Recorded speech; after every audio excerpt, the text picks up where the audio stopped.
Hello, welcome to Interglobal MTB. We're here at the Yeti factory headquarters. We're going to demo a couple of MTEs, the e-bike, brand new. So let's go in and check it out.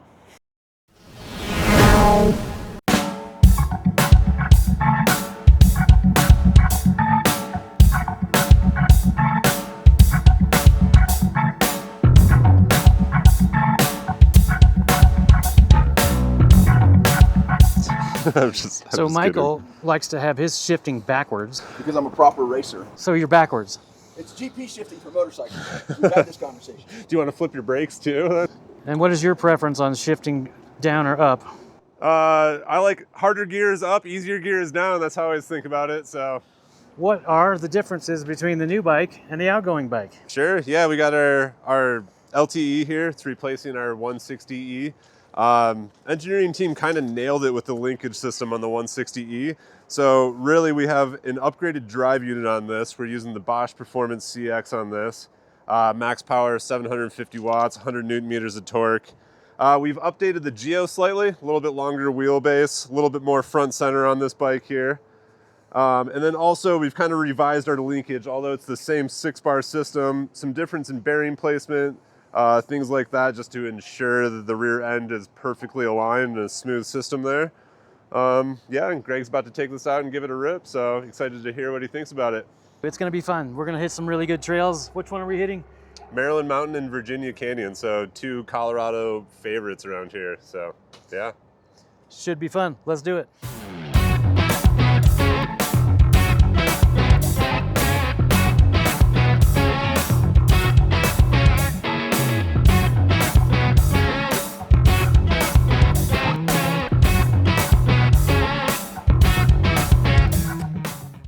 All right, you're on a Yeti size large. You're on a Levo, I'm on a small. We're at Maryland Mountain, Colorado in Black Hawk, Colorado, and we're about to go ride hard money, fast money, and some other trails I can't think of. What are you doing? Testing what is this? An LTE? It's the Yeti LTE. Mine's a size small. How do you turn this fucker on? Okay, I think I've powered up the bike. All right, we're good. All right, Michael, let's go. Okay, first ride on the LTE. We're gonna pedal up and go do some downhill stuff. Well, climbs like an e-bike. Okay, I'm in EMTB Plus. Seems to be adequate. I don't really think I need turbo to climb. Just kind of acts crazy. Whoa. Well, starting to feel pretty good, I tell you. So coming from a Levo, which is the bike that's in front of me right now, definitely a gear-driven motor, feels different, feels tighter, feels nicer so far. I'm in EMTB Plus. Hello. Was that Barry Morphew? Okay, switchbacks feel pretty nice. Of course, being on a size small, little tight switchbacks like that are easier for me than someone on a large, like the 2 guys I'm with. Of course, for me, this is a comparison versus the Levo Gen 3 that I have. I've been riding for about a year. So yeah, interested to see how things progress today. Feels like an e-bike. Power delivery for climbing here is nice and steady and usable in EMTB Plus. Climb's good. I mean, it's a good up trail. Yeah. Okay, I'm gonna go to Torque Plus to climb. It's not quite as much power, for sure. It's beautiful.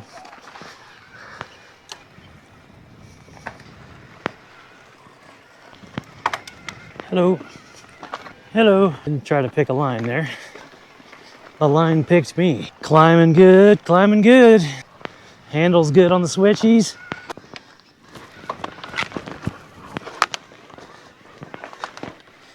Oh wow, that was easy.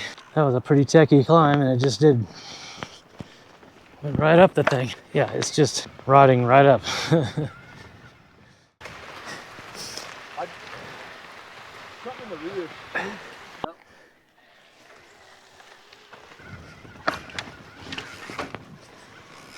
Hey, what do you call that when the wheel, it keeps going when you stop pedaling? That is overrun. Yeah, that was handy just now. Okay, so overrun is the thing I'm talking about. So when you have a climb like this and you interrupt your pedal stroke for a second, it keeps the back wheel moving. And it's pretty nice on this bike. So you can, you know, interrupt your pedal stroke so you don't pedal strike on something and get up these rocks. I mean, this thing just climbs right the heck up things. It's like so easy. The cranks seem to have some sort of ratchet mechanism in them. So, you know, on these other e-bikes, you've got a sprag bearing clutch type thing that when you quit pedaling and the motor's still powering for a second, the overrun or whatever they call it, the one-way bearing is working. But in this one, see, I stop pedaling, so I'll pedal, and listen when I stop pedaling, it ratchets for a second. Yeah, so that's cool. I like that rather than an extra one-way bearing, you know.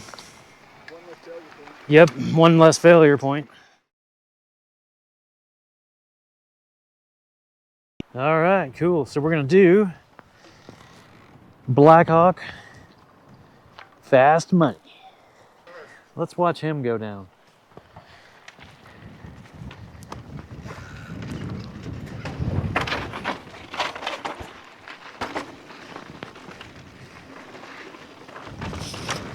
He wants to go quickly, that's for sure. Oh yeah, man, this thing is nice.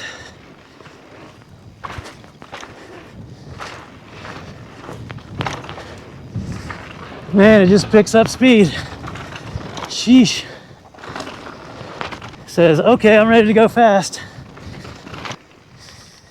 Let's wait for home slice. Okay, so far, this thing is, you know, right up there with the best of them. Yeah, jumping and jibbing, and, you know, it is more of a planted, stable bike. Mullet would be cool, and, you know, it's a fast bike. It's for going fast, that's for sure. 51% battery. What do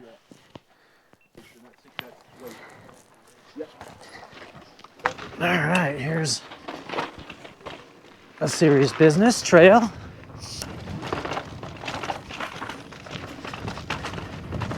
It's pretty rough. But Yeti don't care. Oh my God. That was sketch as hell, but that was the bike that saved my butt. Definitely likes to eat the rough stuff.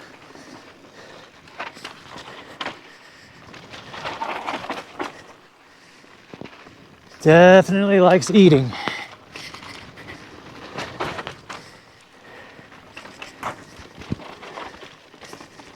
Oh yeah, man, this thing. Wow, man. This sucker likes to eat. Dude, I got caught up in a unfamiliar gigantic boulder gash. This thing just ate it. Yep.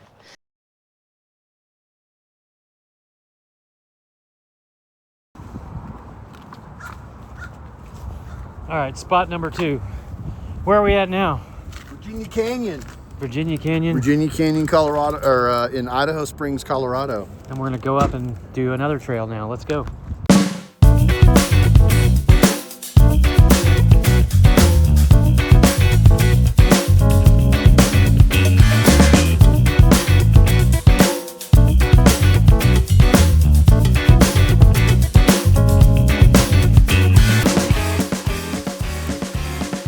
Yeah, would you do that?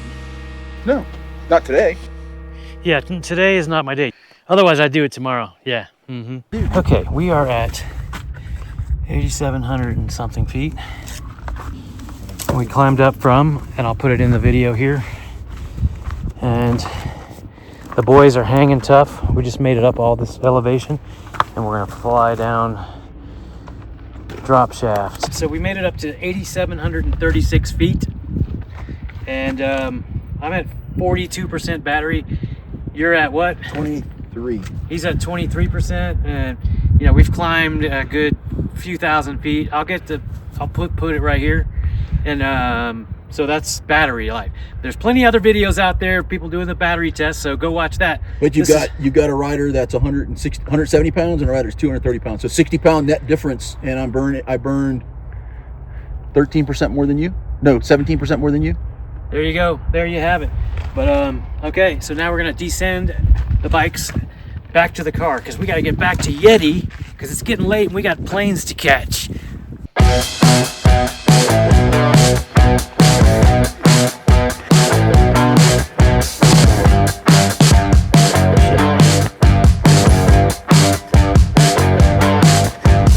I just have low energy. Don't know the trail or the bike. So we're gonna be careful.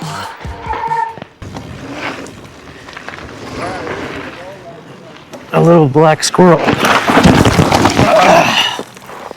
Okay, that was really fun. Little Yeti.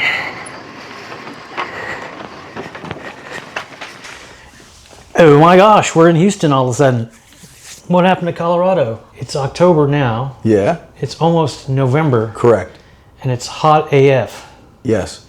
Okay, we're back. We both demoed the 4G LTE.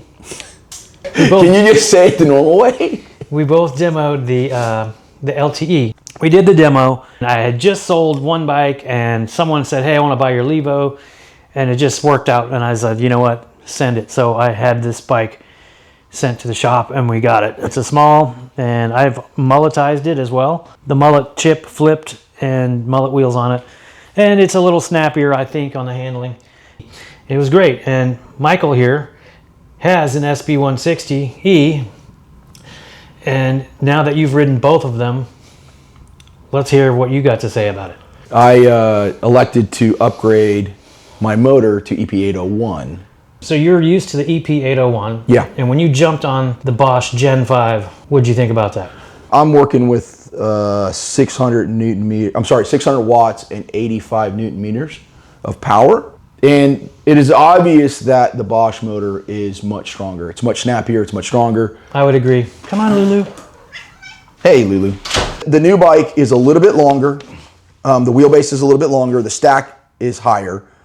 You do feel that it is a little bit more relaxed. It's a little less nervous on downhills and some single track. It's a little bit more stable. The frame is definitely stiffer than this frame. Not that this frame is not stiff, but there are differences. But again, not enough to go and take a haircut on my bike and go and buy the new bike. Now you were in a totally different situation. Yeah, I'm coming from the Gen 3 Turbo Levo. Nothing wrong with it, other than the fact Other that than it's specialized. Also, a thing with this bike that is kind of not as cool as it was with my Levo is the battery was just, Levo was one bolt and one plug. The battery slid out of the bottom. This one does not. You have to remove the front bolt of the motor and pivot it down to get the battery out. And But it does have an 800 watt hour battery, and you do have the option for a range extender. Which you yeah, hate. I'm not a big range extender guy. I can change my battery in 30 seconds. I did have my Levo with 2 batteries, and I honestly never really needed to do that. What were we doing? We were doing what? It's like 5% per. We were doing like 1,200 foot climbs. We were fine, You had 40% left. I had 20% left. Yeah, it was a lot of fun. Glad we did it, and now I ended up with my own LTE, which I call, her nickname is 4G LTE, and that's going to be my bike for a while.